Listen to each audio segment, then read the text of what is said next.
I bring all that up because we're riding that gravy train for 2 years, and we get to Notre Dame, and Notre Dame shows on film they do both.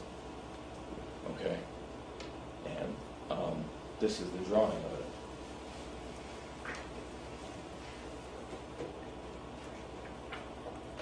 Okay, so when we're playing Notre Dame, right, I'm looking at it, and so here's an example. There's a slide right there, okay? Right? Let's see.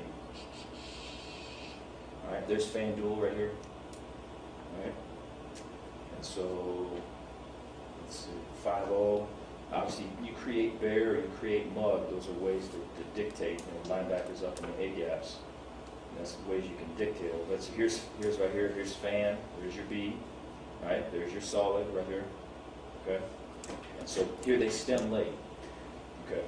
So what came out of it for me in watching and breaking all of this down, so I wish there was, we were talking about Kim Dameron before, and so I remember when studying versus protections, I remember, and I think I've been talking about last year, is that I remember when I was learning, I got some notes and stuff from before where it was like numbers, and it was like, it was like 52 something Z or something like that. There's like all these numbers that kind of equated to some type of protection, you know what I mean? And I always had a hard time with that because I had to me, you had to kind of fit yourself into that, and then you had to bring it out to what was the reality of what they're doing, you know what I mean? And so that was just, I felt like that was just like a detour, man. You know what I mean? And so the idea would be, what are the concepts that are applicable?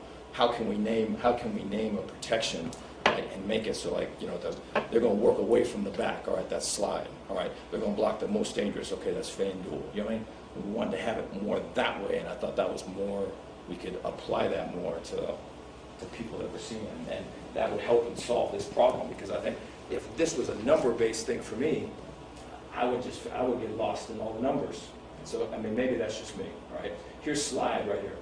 Okay, I don't know where from. What it became with these guys was this right here. And so here's Stanford. This is Notre Dame. And so what ended up happening, I think I wrote it down over here. Let's see. All right,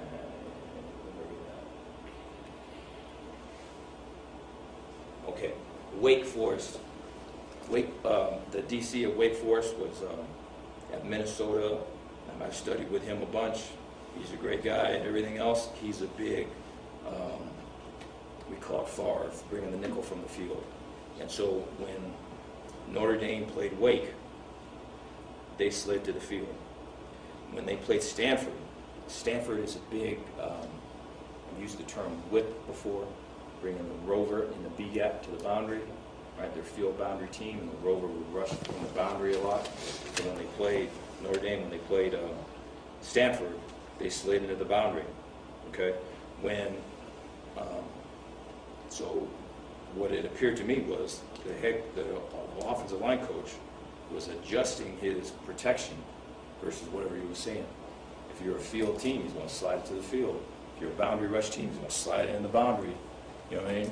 I think, but the other thing that showed up too was there was a lot of free runners with the Georgia and Stanford, both 3-4 teams. So the quarterback was making the change. The O-lineman they had 2 guys that were probably first-round picks, right? But they were not IDing fronts. They were not doing it.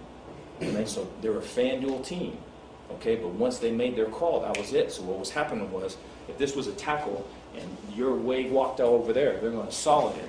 Well, if they stemmed it and they rushed late, fuck, man, no one had the guy, right? The back would have him. If he blocked, a lot of times he was scabberly. No one had him. You know what I mean? Now, if you lined up over there, right, they're going to fan that. You see what I mean?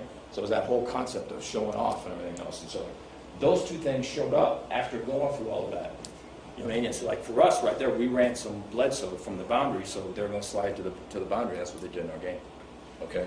But I think to be able to look at it that way, right, and identify that guy. And so I have a lot of respect for that coach. He was different in how he did it. I think there's a fair amount of people, the O-line coach, are going to say, hey, man, this is what we do. This is what our kids know and the whole thing. And these guys were different. Okay. So right there's right here, disguise, hold the look, and the whole thing.